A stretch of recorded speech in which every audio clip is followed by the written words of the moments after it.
Hi viewers, welcome to our channel. ప్రస్తుతం మనతో పాటు దాము బాలాజీ గారు సీనియర్ జర్నలిస్ట్ ఉన్నారు. వారితో ఒకసారి మాట్లాడదాం. సార్ నమస్కారం సార్. సార్, పవన్ కళ్యాణ్ గారు ఓజీ సినిమాకి సెన్సార్ అయితే కంప్లీట్ అయిపోయింది. సో సెన్సార్ రిపోర్ట్ ఒకటి బయటకు వచ్చేసింది. అండ్ సెన్సార్ రివ్యూ కూడా ఒకటి చక్కర్లు కొడుతుంది సార్. మరి సినిమాకి సంబంధించి సెన్సార్ వాళ్ళు ఏం చెప్తున్నారు, సెన్సార్ వాళ్ళ రివ్యూ ఏ విధంగా ఉంది, మరి దాన్ని బేస్ చేసుకొని సినిమా ఏ విధంగా ఉండబోతుంది అంటారు sir? Yeah OG cinema, they call him OG. Cinema పేరు యాక్చువల్గా దాన్ని సింపుల్గా ఓజీ అంటున్నారు. ఓజీ అంటే ఒరిజినల్ గ్యాంగ్స్టర్ అని కొంతమంది, ఓజస్ గంభీరా అని క్యారెక్టర్ పేరు అయితే ఓజస్ గంభీరా అని పెట్టారు. అంటే మల్టిపుల్ మీనింగ్స్ వచ్చే విధంగా దాన్ని పెట్టారు. సో ఇప్పుడు సెన్సార్ రివ్యూ అయిపోయింది, సెన్సార్ రివ్యూ లీక్ అయింది. ఆ సెన్సార్ రివ్యూలో ఏం చెప్పారు, దీని విశేషాలు ఏంటి, ఈ సినిమాకి జపనీస్ ఎక్కువజా సినిమాలకి ఏమన్నా సంబంధం ఉందా, ఎందుకంటే డైరెక్టర్ సుజిత్ కూడా జపనీస్ ఇన్ఫ్లుయెన్స్ ఉంది దీని మీద అని, ఎస్థెటిక్స్ అవన్నీ వాడానని చెప్పాడు. మనకి ఇప్పటి వరకు వచ్చిన ఫస్ట్లో 2023లో వచ్చిన ట్రైలర్ కానీ, తర్వాత వచ్చిన టీజర్ కానీ, తర్వాత పాటలు కానీ, ఇవన్నీ మనం పరిశీలిస్తే జపనీస్ ఇన్ఫ్లుయెన్స్ బాగా కనిపిస్తుంది దీని మీద. ఆ విషయాల గురించి కూడా మాట్లాడుకున్నాం. ముఖ్యంగా ఏంటంటే దీంట్లో బేసిక్గా పవన్ కళ్యాణ్, తర్వాత విలన్గా ఏమో ఇమ్రాన్ హాష్మి, హీరోయిన్గా ప్రియాంక మోహన్, అర్జున్ దాస్ తమిళ ఆర్టిస్టు, ప్రకాష్ రాజు, రావు రమేష్, హరీష్ ఉత్తమన్, వీళ్ళు కాస్టింగ్. ఇక సుజిత్ డైరెక్టరు, తర్వాత ఆయన డివివి దానయ్య ప్రొడ్యూసరు, తర్వాత రవికే చంద్రన్ అండ్ మనోజ్ పరమహంస కెమెరా చేశారు, తమన్ మ్యూజిక్ చేశారు. ఇక ఈ సినిమాకి UA-16 ఇచ్చారు. UA-16 అంటే 16 ఏళ్ల పైన ఉన్న వాళ్ళు మాత్రమే ఈ సినిమా చూడాలి, చిన్నపిల్లలు చూడడానికి లేదు. ఎందుకంటే ప్రధానంగా దీంట్లో వైలెన్స్ ఎక్కువ ఉంది కాబట్టి UA-16 ఇచ్చారు. రన్ టైమ్ 2 hours 54 minutes అని అంటే దాదాపు 3 hours రన్ టైం అని చెప్తున్నారు. ఇది సౌత్ ఇండియాలో అన్ని లాంగ్వేజెస్, తర్వాత హిందీ. సో ఒక పాన్ ఇండియా సినిమా లాగా రిలీజ్ అవుతుంది. కాకపోతే పాన్ ఇండియా సినిమా లెవెల్లో పబ్లిసిటీ అయితే ఏం చేయలేదు. మిగతా భాషల్లో పోయి ప్రెస్ మీట్లు పెట్టడం కానీ, పబ్లిసిటీ కానీ చేయలేదు. తెలుగు సినిమాలాగే రిలీజ్ చేస్తున్నారు, మిగతా వాటిలో కూడా చేస్తున్నారు. కానీ పాన్ ఇండియా సినిమా అయితే కాదు ఇది చెప్పాలంటే.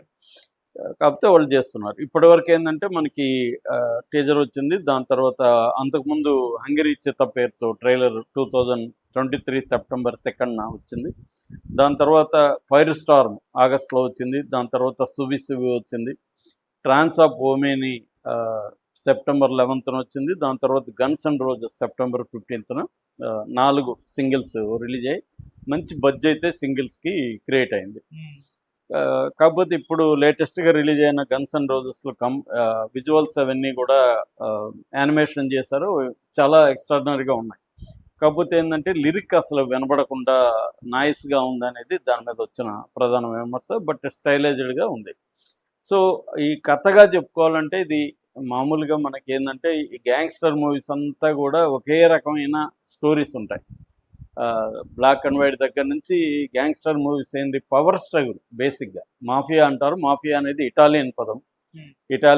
ఇటలీలో నుంచి మాఫియా గ్యాంగ్స్ అమెరికాకి రావడం, అక్కడ నుంచి మాఫియా అని వచ్చింది. చైనాలో ఏమో ట్రయాడ్ గ్యాంగ్స్ అంటారు, జపాన్లో ఏమో ఎక్కుజాస్ అంటారు వాళ్ళు.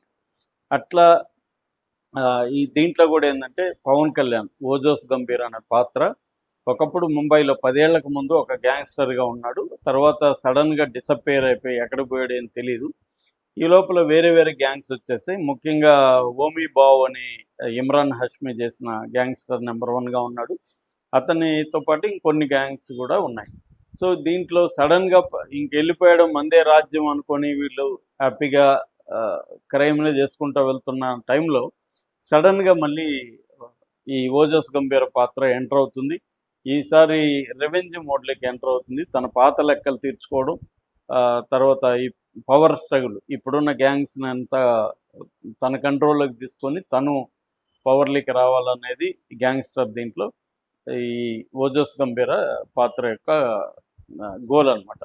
ఈ గోల్ని అతను ఎలా నెరవేర్చుకున్నాడు, ఈ క్రమంలో ఎలాంటి ఇబ్బందులు తను ఎదుర్కొన్నాడు, తనకున్న ఎమోషనల్ ప్రాబ్లమ్స్ ఏంటి, ఇవన్నీ ఈ సినిమాలో ప్రధానంగా ఉంటాయి.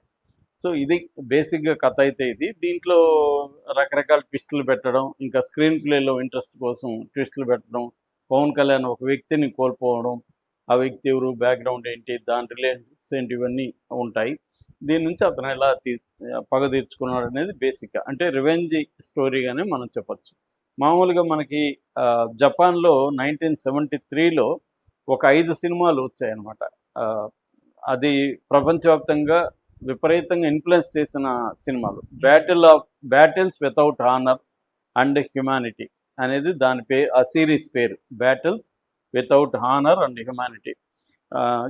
కింజీ పుకాసక అనే ఒక డైరెక్టర్ వీటిని చేశాడనమాట.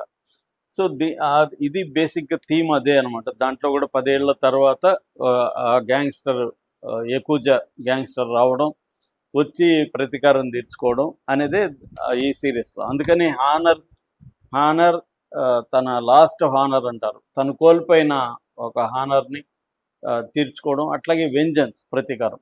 అట్లాగే జపాన్లో తకాసి కితనా అనే వెరీ పాపులర్ డైరెక్టర్.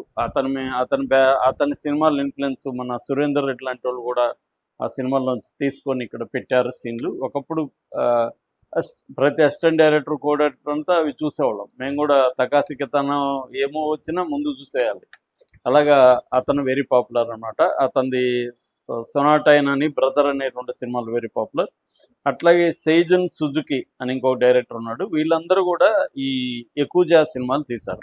ఈ యకుజా సినిమాలో లక్షణాలు మనం చెప్పుకుంటే అవి ఓజీలో ఉన్నాయో లేదో మనం తెలిసిపోతుంది. ప్రధాన లక్షణం ఏంటంటే హానర్ వర్సెస్ బిట్రేయల్. అంటే తనకి మోసం చేసిన వాళ్ళని, తనకి నష్టం చేసిన వాళ్ళని, తన హానర్ని మళ్ళీ తిరిగి పొందడానికి రివెంజ్ తీర్చుకోవడం అనేది ప్రధానంగా థీమ్ అనమాట.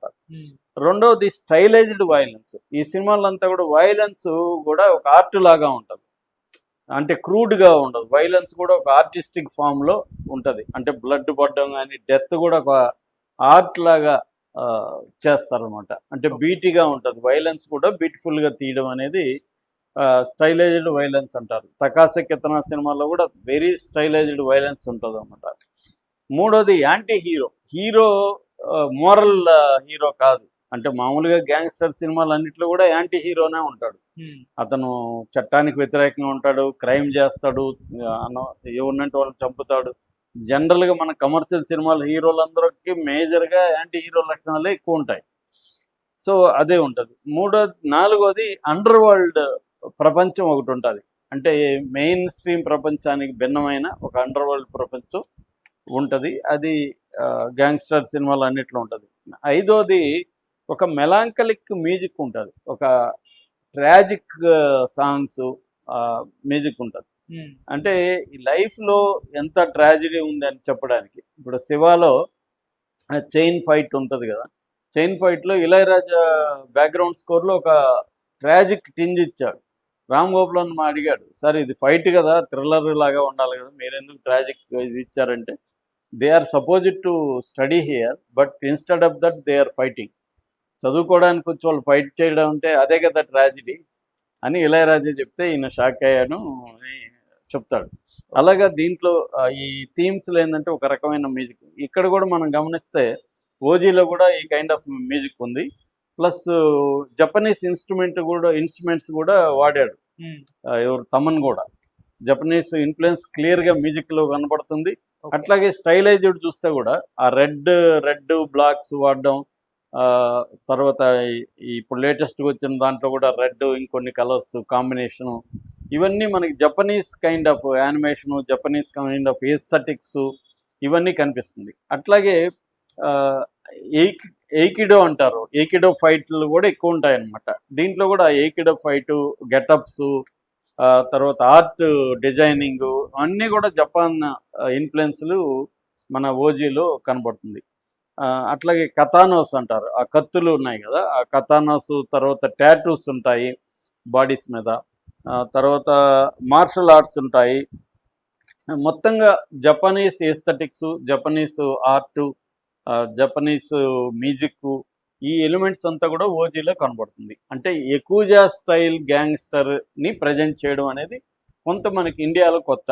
కొంత తమిళ వాళ్ళు కొద్దిగా వాడారు జపనీస్ బ్యాక్గ్రౌండ్ ఇవన్నీ. అంటే ఇంకొకటి ఏంటంటే ఇండైరెక్ట్గా మనకి క్వింటిన్ టొరాంటో ఒక పాపులర్ డైరెక్టర్ ఉన్నాడు, ఆయన అందరూ కాపీ కొడుతుంటారు. మన సుకుమార్ కూడా పుష్పలో ఆయన ఇన్ఫ్లుయెన్స్ ఉంది, క్వింటిన్ టొరాంటో. ఆ క్వింటిన్ టొరాంటో మీద మళ్ళీ జపనీస్ ఎక్కువ ఇన్ఫ్లుయెన్స్ ఉంటుంది అనమాట. ఓకే. సో అలాగే కూడా ఇండైరెక్ట్ గా మనకి జపనీస్, ఇదేమో డైరెక్ట్. సుజిత్ కూడా అన్నాడు, కాకపోతే ఏంటంటే ఇది మన ఇండియన్ స్టోరీ, దీన్ని ఎలిమెంట్స్ స్టైలైజేషన్ ఇవన్నీ కూడా జపనీస్ తీసుకున్నారు. ఇది ఎప్పటి నుంచో మన వాళ్ళు బ్లాక్ అండ్ వైట్ కాలం నుంచి కూడా హాలీవుడ్ కావచ్చు లేకపోతే ఇతర ఏషియన్ కంట్రీస్ల ఇన్ఫ్లుయెన్స్ మన సినిమాల మీద ఉంటాయి. అది అందరూ హాలీవుడ్ వాళ్ళు కూడా వేరే